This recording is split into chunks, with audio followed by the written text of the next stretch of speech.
advantages. Canada has some competitive advantage. We have competitive advantage. When we put them together, the process is far better than it is alone.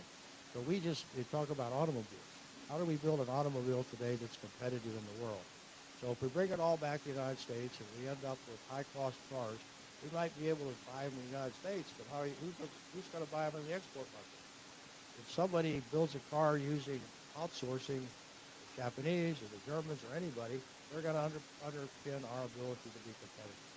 And one of the things that I get frustrated in all this discussion, especially when it comes to tariff and trade, at the end of the day, you have to be competitive. You can do all the hometown stuff you want, but if you can't produce a product and beat your competitor, you're not going to win. So any of us that are in business understands that. I've been in the banking business for 60 years, believe it or not, and I've been CEO of my company this year 50 years.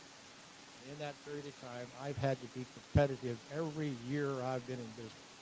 And if I'm not, I lose my business to my competitors. So anything that we do in this country that does not maintain focused on being competitive, we're going to get behind the eight ball, and it'll just be a matter of time before we lose our way. The way we stay competitive is by using all of these resources where people have comparative advantage, and we can access them and manage that, and that we access the immigrants of this world. As Steve pointed out, people want to come here. We can be selective on how we bring them here and how we use those immigrants. I believe we need somewhere around 650 or 700,000, as I would call, basic workers, the guys who do the women who do the dirty work in our kitchens, our hotels, our golf courses, all the things that go on every day that we don't want to do in America today. I am over 200 people short in my company today because we can't find people to work. Over 200. I have a workforce of about 2,200 people. So we're about 10% short, and we continuously work to try to build our ability to retain people, teach people. But when you don't have that workforce available, you can't make it work. And in our part of the world where there's a lot of ranching and agriculture and other things going on, a lot of what I would call dirty jobs going on, finding people to take those jobs today is near impossible. Talk to anybody in the trades, construction companies, talk about people in our warehousing area, our logistics centers, trying to get people to find in those jobs. It's just practically impossible. So great job, Steve, on this paper. You've done a wonderful job, and hopefully people will take it to heart and do something with it. We do need this workforce, and we have to recognize the demographic problem we're facing. We look at places like Japan, by 2050, they will have lost 25% of their population. Lost 25% of their population. And we're in the same boat. Our fertility rate in this country is down below 1.7 now. There's been no country that's been able to turn that around. There's a couple of their tribes, Singapore, France, but they've never been able to move the dial. But once that happens, you're basically stuck with a downward momentum of that process. And as Steve said, the only way we can overcome that is because we're such an attractive place to come and live and work. We can attract the immigrants from around the world. By the way, one of the things we found in the study is that even though we have a low birth rate, it would be lower if it weren't for immigrants, because immigrants have higher fertility rates than Americans do. So let's open up for questions, comments. Maybe we can start with Grover in the back. One question is, do other countries find immigration as valuable to them, or is it what we do here that makes immigrants more valuable? But I think I hear people talk about immigration and they get mad at two things. We have welfare, which keeps people from going to, native-born Americans from going to work, and then they say the reason they're not working is some immigrant took their job when they're enticed by welfare not to get the job. And organized labor prices labor above the market and then has to set up tariffs to protect that. They lose jobs not to China but to southern states that have right to work. So we have very flawed labor law, thank you labor union bosses, and we have very flawed welfare programs, and that people see the problems there and then decide that's immigrants, when in point of fact it's completely different. Well, I'll take a quick stab at this first. I mean, my position has always been immigration, yes, welfare, no. So the deal should be, if you want to immigrate to the United States, we've got a great deal for you. We've got the jobs that are available. You can make a great life for yourself. But I don't think, people who come in and immigrate to the United States should be eligible for welfare programs. I don't think, and by the way, there'd be no shortage of people who want to come under those conditions. So that's one thing. The second point I would make that we didn't really get into this study, but it really is important. Immigrants are very, very valuable in terms of their effect on the fiscal situation. And that is because as soon as immigrants come in, those 19, 20, 21-year-olds who you hire, they immediately start paying payroll taxes, Social Security taxes. And yet they don't come with, if they come with their parents aren't eligible for the program. So there's this one generation benefit to the program because by the time they retire, then they have kids who are paying into the system. You see, so if you want to solve the Social Security problem in the shortfall, you need continued immigration, no question about it. And that is a big, factor in keeping the system solvent. But I don't know if you guys have any comment about this. I agree exactly with everything Steve said, of course. There's something that's a little amusing that's tangential to this but relates to it. There are some people out there who are really pro-immigrant, but they're afraid to say so. They're afraid because they may offend certain groups. My best example, you have to remember a guy named Bill Clinton? Bill Clinton was president of the United States. William Jefferson Clinton, don't forget the Jefferson. Bill Clinton, on page 453 of his latest book, co-authored with a novelist called James Patterson, on page 453 of the book called First Gentleman, Bill Clinton, the fictional president of the United States in this book, says we need more immigrants and says we need 1 million more a year. And we ought to get out there and get them, and it'll solve all kinds of welfare problems, public assistance problems. This is what the Bill Clinton novelist is telling us. Whether he actually wrote that or not, who knows.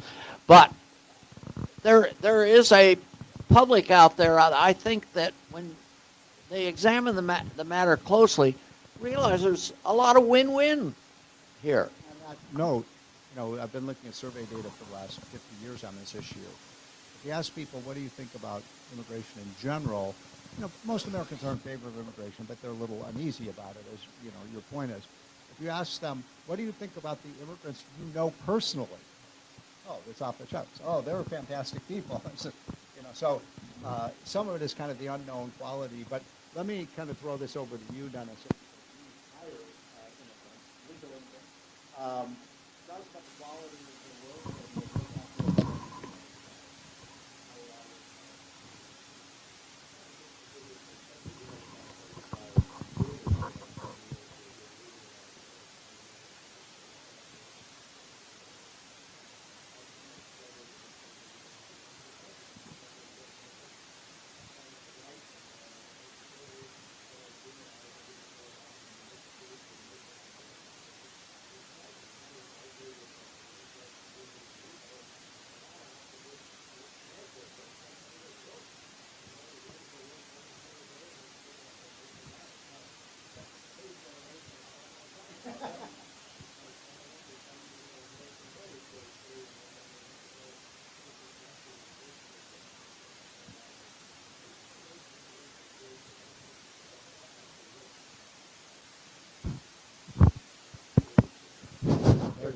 are here to work. They're looking for a way to find success in life that they have not been able to find where they came from. And so there's also a terrible myth out there that they're all going to be Democrats.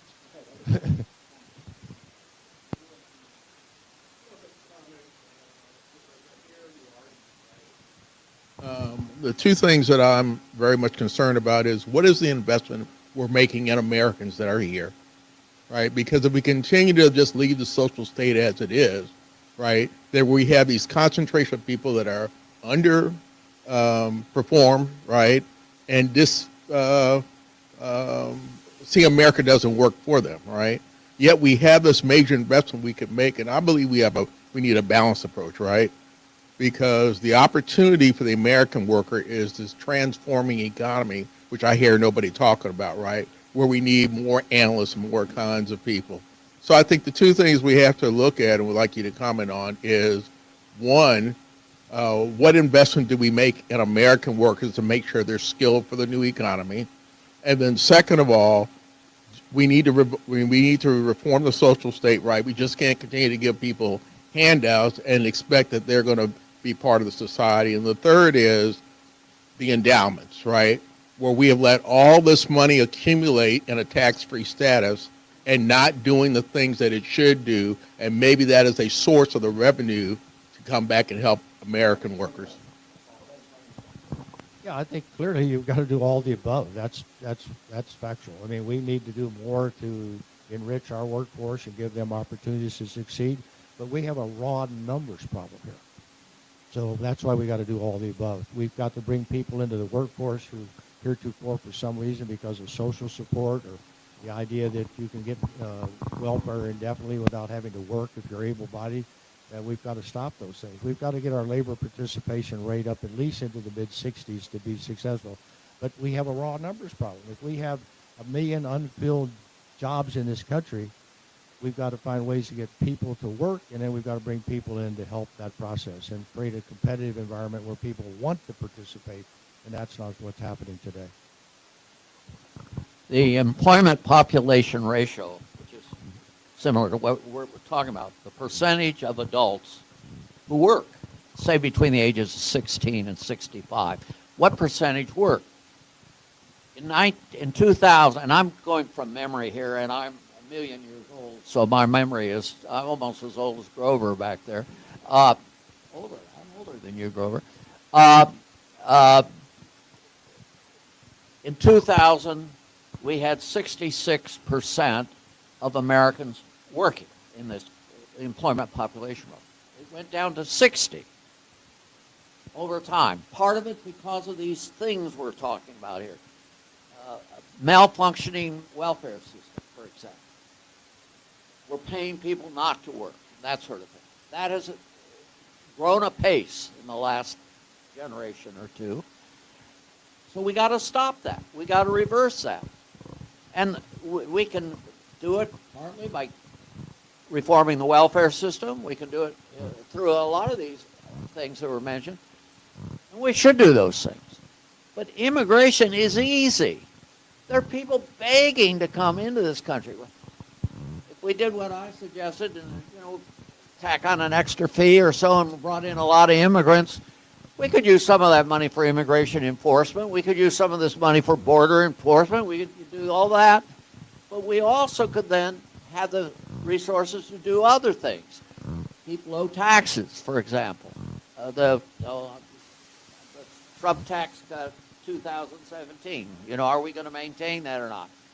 All those problems don't totally disappear, but they're eased enormously by immigration. We should do it. Right.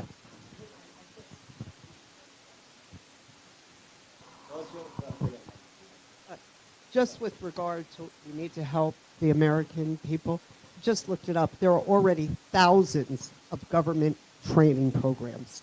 So that's not where the shortage is or the problem is. Every time, like NAFTA, when they put it in, the first thing they did was create hundreds of training programs. And I assure you, they're not effective. But that is said, what do you say to Steve Miller? I mean, we're all mostly in agreement, but what can we say to him?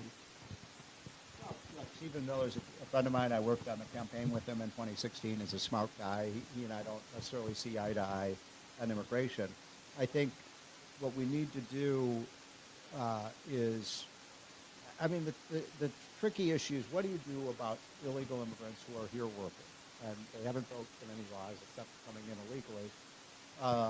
I don't know what the best solution to that is. I don't think deporting them is necessarily the right situation. I do believe we should deport the bad actors. But look, most of the immigrants in this country are legal. They're not illegal. And so my view is competition is a good thing, that Americans have to compete with immigrants raises everybody's game. Just like in the NBA, having the top people.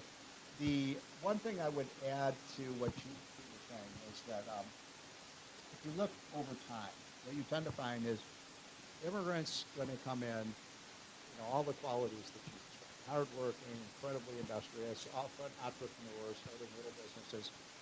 But one of the greatest benefits of immigrants is the children of immigrants, because the children of immigrants tend to be unbelievably successful in the country. And then you get a regression to the mean.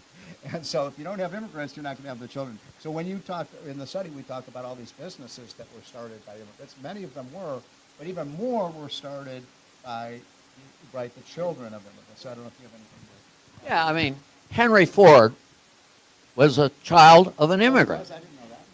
Did you know that? Yeah, I must admit I didn't know that myself, but he was born in Nova Scotia or somewhere. I mean, his father was or something. Generation after generation of people, of great entrepreneurs. You know, who are the great entrepreneurs? We mentioned Carnegie a little bit ago. A lot of them are immigrants, but a lot of them are children of immigrants. Of the 47, one of our factoids here, about half of those people running Fortune 500 companies are immigrant or their children. About half of those are the kids. It's not the immigrants, it's the kids. That is the ultimately most successful generation in history. After the second, as Steve says, after the second generation, they learn American habits and become a little less entrepreneurial, a little less hardworking. The first generation works like the dogs, but they don't often have the language skills, the interacting skills. They don't have the top jobs, so they're at a bit of a disadvantage. They overcome a lot of it in the course of their time here.